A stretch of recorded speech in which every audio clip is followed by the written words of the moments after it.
राहुल गांधी एक के बाद एक नए विवादों में घिरते नजर आ रहे हैं। अब उनका अमेरिका दौरा विवादों में आ गया है। पहले वो अपने बयानों के चलते बीजेपी के निशाने पर आए थे। अब राहुल के बयान के समर्थन में खालिस्तानी आतंकी गुरुपतवंत सिंह पन्नू आ गया है।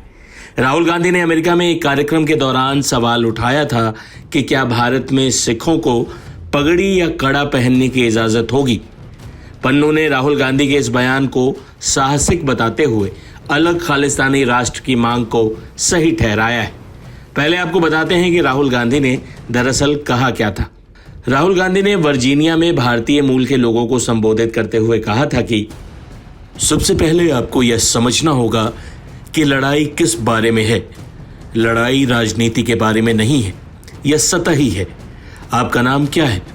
लड़ाई इस बारे में है कि क्या एक सिख के तौर पर उन्हें भारत में पगड़ी पहनने की इजाजत दी जाएगी या एक सिख के तौर पर उन्हें भारत में कड़ा पहनने की इजाजत दी जाएगी या फिर एक सिख गुरुद्वारा जा सकेगा।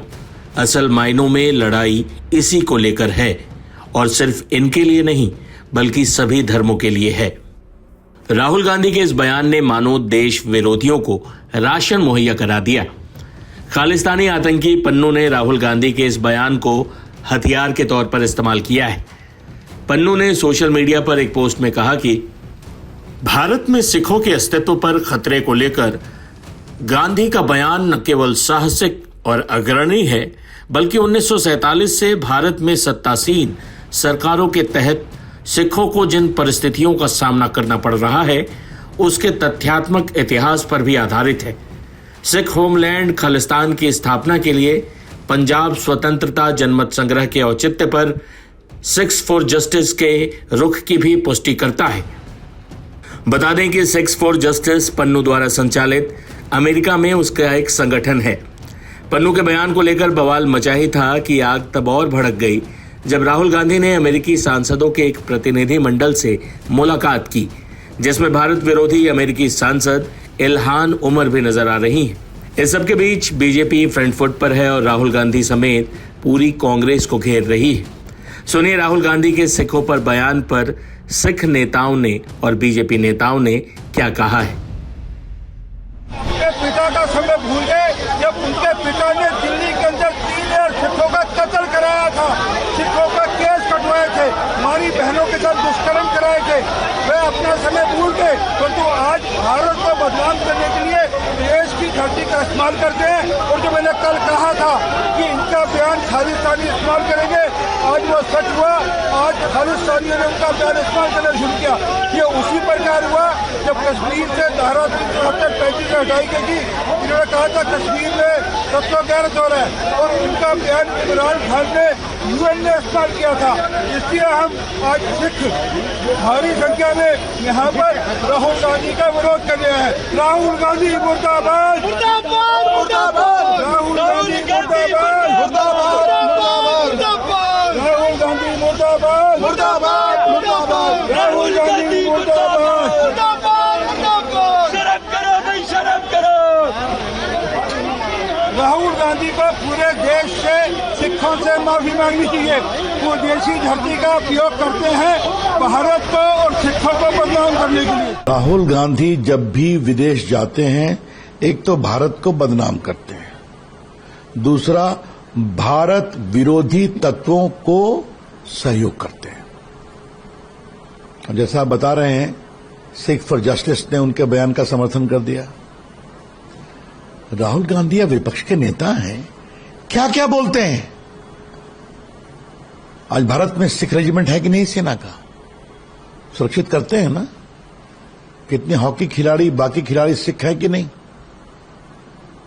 तो सेना के लोग ब्यूरोक्रेसी में हैं, खेल में हैं, आर्मी में हैं, पुलिस में हैं, सीआरपीएफ में हैं और आपने बोल दिया वो सुरक्षित नहीं है, पगड़ी पहनने का अवसर नहीं मिलता। तो यही तो वो बोल रहे हैं जो सिख फॉर जस्टिस वाले हैं।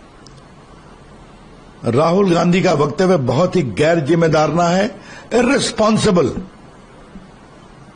और वो एक कांग्रेस की मेंबर हैं जो एंटी इंडिया अपने वक्तव्यों के लिए मशहूर हैं। आप उसके साथ भी घूम रहे हैं। आपको अमेरिका में कोई भारत का शुभचिंतक संसद का सदस्य नहीं मिला क्या कांग्रेस का या सेनेट का? इतने मोदी जी जा रहे हैं तो 22 सितंबर को 24,000 हिंदुस्तानी सुनने आ रहे हैं।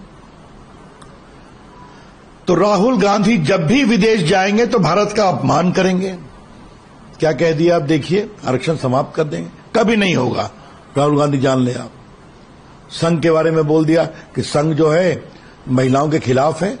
बिल्कुल भूल गए कि इतने संघ से जुड़ी महिलाएं मुख्यमंत्री रही हैं, केंद्रीय मंत्री हैं रही हैं, बड़े बड़े पदों पर रही हैं। अब कुछ का कुछ बोलना, चाइना का प्रेम भी सामने आ जाता है कि चाइना ने भारत की जमीन दखल की हुई है, जबकि जो भी जमीन थी वो उनके नाना परनाना के समय, नेहरू जी के समय हुई थी। और आज गलवान में भारतीय सेना ने जबरदस्त जवाब दिया मोदी जी की अगुवाई में। आज नरेंद्र मोदी की अगुवाई में टिकटॉक को बैन किया गया कि नहीं किया गया? 300 चाइनीज ऐप को बैन किया कि नहीं किया गया? ये देखते नहीं है। तो राहुल गांधी का काम ही है भारत को शर्मिंदा करना, भारत को अपमानित करना, भारत को गिराना और भारत विरोधी तत्वों के साथ मंच पर बैठना। ये उनकी सच्चाई है, ये देश को समझना चाहिए और हम देश को और कल का बताने वाले हैं। I've been wearing a turban for over 6 decades, over 60 years at least, and I've been wearing a kara even for much longer after that. And I'm not only a proud Sikh, but I'm extremely proud of the fact that this government has gone out of its way to address the issues of concern to the Sikh community, and I don't think the Sikhs have felt safer and more honored than at any time in our history after 1947. And if there has been one time in our history as a community where we have felt, anxiety is too mild a term, but we have felt a sense of insecurity and we have felt, in fact, an existential threat, it has been at times when Shri Rahul Gandhi ji's family has been in seats of power. मैं आपको बताता हूं 1984 में a pogrom was carried out against the Sikh community. 3,000 innocent people were killed. People were dragged out of their homes and tires were put around them and they were burnt alive. These are all documented cases and charge sheets have been filed against those people and the wheels of justice have taken a long time to grind. So I want to remind Mr. Gandhi that at least in India, the only time when Sikhs have felt a certain anxiety or insecurity and faced an existential threat was when statements were made कि बड़ा पेड़ अगर गिरता है तो धरती हिलती है. This is as close a justification to targeting of minority communities as I've ever seen in my life. ये राहुल गांधी जी ऐसी स्टेटमेंट्स क्यों करते हैं? एक और एक्सप्लेनेशन ये हो सकती है कि उनके जो इंटेलेक्चुअल एडवाइजर हैं, क्या नाम है उनका, सैम पिट्रोडा, उन्होंने कहा था कि अभी पप्पू नहीं रहा. अब वो पप्पू रहा नहीं रहा, क्यों उनको ये कैरेक्टराइजेशन देगी, I am not interested frankly. Pappu है या गप्पू है, I am not interested. What I am interested in is something like that. उनके इंस्पिरेशन जो है वो कहते हैं कि India is not one nation और आइडेंटिटी. वो को जो नॉर्थ से आते हैं वो कहां से आते हैं, वो अफगानिस्तान से आते हैं. जो नॉर्थ ईस्ट वाले होते हैं वो चाइनीज होते हैं. ऐसे तो लोगों की कंपनी में ये है, तो आई एम नॉट सरप्राइज्ड कि ऐसी ये बातें कर जाते हैं. But I think this is far more sinister. Why is this more sinister? कि वो जो उनके सामने लोग बैठे थे, पुअर चैप्स, मेरे ही कम्युनिटी के हैं, जो आपने ईमानदारी से they are trying to eke out a living in the United States और मेहनत करते हैं, उन लोगों को, क्योंकि उनका देश के साथ वैसा संबंध नहीं रहा, they are not in knowledge, उन लोगों के बीच में ये गलत नैरेटिव राहुल जी स्प्रेड कर रहे हैं.